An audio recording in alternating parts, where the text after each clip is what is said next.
네, 오늘은 조상 땅 찾기에 대해서 전반적인 수색과 관련한 내용을 말씀드려 보려고 합니다. 조상 땅 찾기 상담을 하다 보면, 본인께서 상당히 오랜 시간 공을 들여서 어느 정도 단계에 이를 정도로 많이 진행을 하셔서 이제 소송만 앞두고 계신 분들이 있는가 하면, 또 어떤 분들은 소송까지 진행해서 패소까지 하셔가지고 이제 그 다음 단계 또는 그것을 어떻게든 이제 만회할 일을 이제 변호사를 찾는 분들도 있습니다. 그러나 가장 기본적으로 많은 케이스는 매우 초기 단계, 우리 할아버지가 땅이 있다는 것을 이제 들었는데 이제 어디 있는지, 내지는 어디 있는지는 아는데 막연하게 어떻게 뭐부터 해야 되는지, 이제 이런 분들이 사실은 대부분입니다. 조상 땅 찾기라는 게 누가 나서가지고 다 뭐 찾아주고, 이러는 것은 기대하지 마시고, 내 집안일이니만큼 내가 시간을 들여 공을 들여서 찾는 것이 일단은 기본이라고 생각을 하시면 되겠습니다. 그래서, 이제, 오늘 이제 말씀드릴 것은 두 가지 포인트인데요. 첫째는 조상 땅 찾기와 관련한 전반적인 개요. 그다음에 두 번째는 이제 상속 관계에 대한 이제 정리, 이렇게 두 가지만 먼저 말씀을 드리고 나머지 이제 복잡한 문제나 좀 심화된 것들은 이후 차차 말씀을 드리도록 하겠습니다. 그래서 일단 첫 번째로 내가 이제 조상 땅 찾기를 하게 된 계기가 이제 여러 가지가 있는데, 예를 들면 부모님한테 말씀을 들은 이제 그 지역을 중심으로 해서 한 집원 하나라도 알고 있으면 이제 그것을 중심으로 해서 반경을 넓혀가는 방식이 있고, 그다음에 그게 아니라면 토지조사부가 남아있는 지역을 중심으로 해서 토지조사부의 이름이 나와 있는 조상님의 땅을 기준으로 찾는 방법이 있습니다. 그럼 이제 그렇게 두 가지가 있는데, 토지조사부에 있다면 토지조사부는 국가기록원에서 볼 수 있기 때문에 상단에 그 지번을 찾아가지고, 물론 지번이 변경된 경우도 있지만 이제 이런 것들은 변경된 현재 지번도 찾을 수는 있습니다. 그래서 일단은 그 지번이 변경되었든 변경되지 않았든 관련한 옛날 토지대장, 그 다음에 현재 토지대장, 옛날 등기, 현재 등기, 이런 것들을 이제 다 공적 장부를 찾아서 예전에는 우리 할아버지 거였지만 중간에 어떠한 경위로 누구한테 넘어갔고, 그다음에 현재는 어디에 남아 있고, 이제 이런 것들을 이제 집에서 혼자 이렇게 표를 작성을 하시는 게 좋을 것 같습니다. 상담을 받을 때도 이제 그런 것들을 가져오시는 게 훨씬 빠르게 진행이 될 수 있겠지요. 그렇게 해서 일단 토지조사부를 기반으로 해서 관련 공적 장부를 기반으로 소유관계 변동을 먼저 파악을 하시고, 이제 그런 관련 자료들이 이제 다 모아지면, 물론 이제 분필되고 합병되면, 토지가 분필되고 합병되면 일이 좀 더 많겠지만, 관할 관청을 찾아가서 간다든지, 아니면 등기소를 찾아간다든지, 그다음에 여러 인터넷 서치를 통해서 시간이 오래 걸려서 그렇지 요즘에는 연세 많으신 어르신들도 다 찾아냅니다. 그래서 이제 마음을 너무 조급하게 갖지 마시고 그 해당 필지별로 이제 딱 정리를 이제 하시는 게 좋을 것 같습니다. 그리고 그 다음에 이제 소송 대상물이 될지는 상담을 통해서 이제 판가름이 돼야 되고, 어렵다고 하는 것은 욕심을 내지 말고 일단은 이제 가능한 것부터 먼저 시작을 하는 것이 좋겠습니다.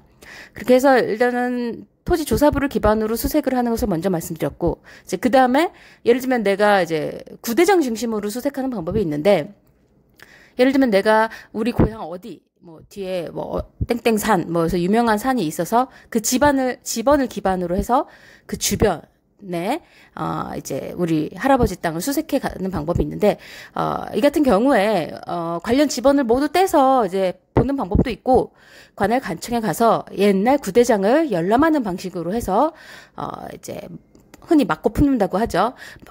계속 많은 양의 구대장을 이제 열람을 해서 이제 빠짐없이 이제 찾아내는 방식이 있습니다. 옛날 어르신 같은 경우는 이제 크게 이제 여러 필지를 한 지역에 소유를 이제 하는 경우가 많기 때문에 하나가 있다면 그 하나로 끝나는 것이 아니라 그 주변의 수색 범위를 좀 넓혀서 구대장 열람 방식으로 찾아내시는 방법이 있고, 구대장을 열람을 하게 되면 적어도 몇 번지고 우리 할아버지가 뭐 맨 처음 사정의 명의에 이름이 올라와 있고 이제 이런 것들을 확인할 수 있는데, 이제 그렇게 구대장을 이제 찾게 되면 아까 이제 토지조사부와 마찬가지로 현재 토지대장과 현재 등기를 이제 다 이제 종합적으로 모아가지고 또 아까 비슷하게 이제 리스트를 작성하는 작업을 해야겠죠.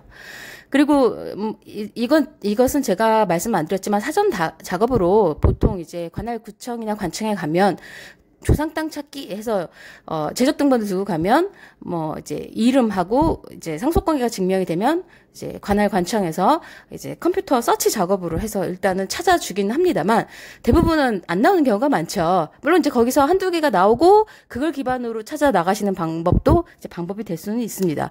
근데 안 나올 수밖에 없는 것이 그거는 현재 토지 대장의 마지막 이름만 가지고 찾는 거기 때문에 사실은 안 나올 경우가 많기 때문에 그래도 그것은 가장 기초 작업이기 때문에 제가 이제 서두에서 말씀은 안 드렸지만 가장 기초 작업이기 때문에 관할 관청에 가셔서 저 조상 땅 찾기 하고 싶어요 라고 하셔가지고 제적 등본 들고 가셔서 어디 지역으로 검색해 주세요 라고 하셔야 되고 예전에는 이제 뭐 간단하게 별 어려움 없이 조사를 해줬지만 요즘에는 그것도 다 개인정보다 보니까 굉장히 엄격하게 뭐 떼와라 해서 그 엄격하게 그 관련 서류가 구비돼야만 이제 그 서치 작업을 해주기 때문에 미리 좀 알아보시고 가셔서 두 번 걸음하지 않도록 하시고 그다음에 물론 나야 그 찾고 싶은 범위가 전국적이겠지만 이 조상 땅 찾기 하실 때 알아두셔야 되는 것이 일단은 내 제적 등본에 나와 있는 기본 주소가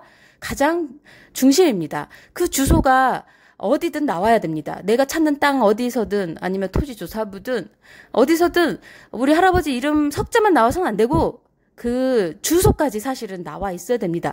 물론 이제 주소 없어도 이제 시작하는 경우도 많이 있지만 이제 소송을 많이 경험해본 제 입장에서는 주소까지 명확해야만 이제 이게 별 탈 없이 별 시비 없이 소송이 전개될 수 있기 때문에 반드시 그 지점에 대해서 좀 엄격해지셔야지 이름 석자 동일하다고 막 뜬금없는 다른 지역까지 막 수색 범위를 넓히시는 건 설령 찾는다 하더라도 소송을 통해 회복하는 것은 쉽지 않다는 거 항상 명심을 하셔야겠습니다. 시간 관계상 이제 마지막으로 이제 상속 관련해서 이제 다 준비가 어느 정도 됐습니다. 이제 소송을 만약에 하려면 원고가 특정이 돼야 됩니다. 네, 원고는 상속인이죠. 그리고 우리 조상 땅 찾기 하신 분들은 잘 아시겠지만 60년 이전에 우리 선조가 사망했냐 그 이후에 사망했냐로 뭐 장자 상속이냐 아니냐 이런 것들 이제 판단을 하시죠. 그렇게 해서 집에서 가계도를 제적 등본 옆에 두고 그리셔야 됩니다. 그렇게 해서 상속관계에 있는 사람들은 다 원고가 되는 것이죠. 이제 여러 명이서 소송하기 어렵다면 상속분할 협의서를 받아가지고 한 분이 대표로 소송을 하실 수 있겠지만 일단 상속관계가 누구누구에게 있는지 정도는 명확하게 특정을 하시고 미국에 있든 해외에 있든 일단 연락을 다 취하셔서 찾아내시는 게 원칙입니다. 물론 이제 혼자서도 할 수 있는 경우가 있지만 그것은 예외적인 것이고 어쨌든 결국에는 혼자 찾는다고 해서 그 사람 모든 땅이 그 사람 혼자 것이 되는 경우는 없습니다. 그렇기 때문에 일단은 상속관계는 집안에서 어느 정도는 정리를 하시고 연락을 다 취하시는 것이 기본이고 상속 관련한 이제 법리적인 쟁점은 워낙 할 말이 많기 때문에 이런 것들은 상담도 상담이고 이후에 차근차근 다시 질문을 통해서 다시 또 말씀을 드리도록 하겠습니다. 네, 감사합니다. 전세경 변호사였습니다.